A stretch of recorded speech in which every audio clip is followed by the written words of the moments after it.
Hi, I'm Beck. I'm a psychologist. Apologies for the pause in videos. I've been in Hawaii on a lucid dreaming retreat with Dr. Claire Johnson. And the premise for these dreaming retreats is based on the ancient practice of dreaming, essentially. And people would go to temples and they would invoke the god Asclepius, the god of medicine, the one with the snake around the rod. And they would invoke healing through their dreams, and they would lay down and among the snakes in the dreaming temple with the priest or the priestess, not really sure, who would oversee the process. And so I really enjoyed learning about that and experiencing that ritual.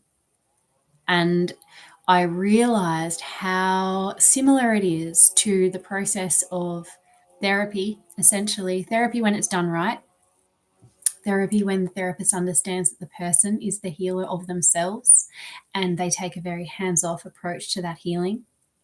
So when therapy is done right, it's a very detached process from the therapist. There is still a lot of warmth, not detached emotionally, but detached in terms of emotional investment.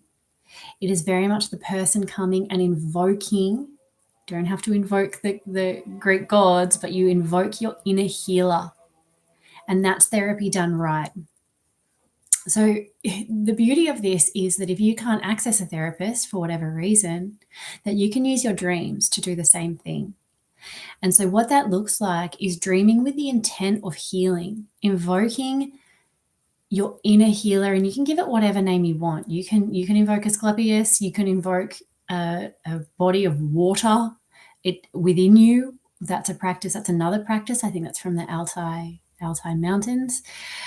You can invoke whatever brings a frequency into your body of openness, because essentially healing is the counter frequency to resistance.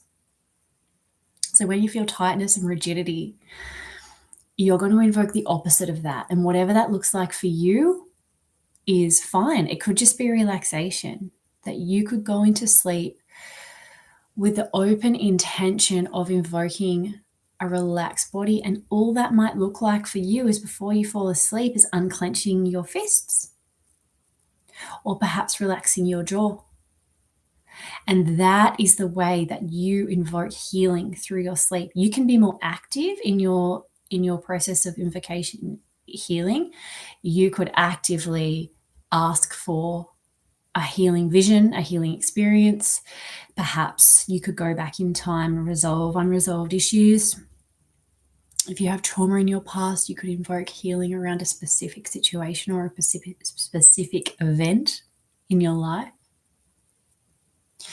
Whatever avenue you want to take, the important part of it is the will or the intention to experience healing through your dreams, so that you could intend or will healing to come effortlessly through sleep. It is possible.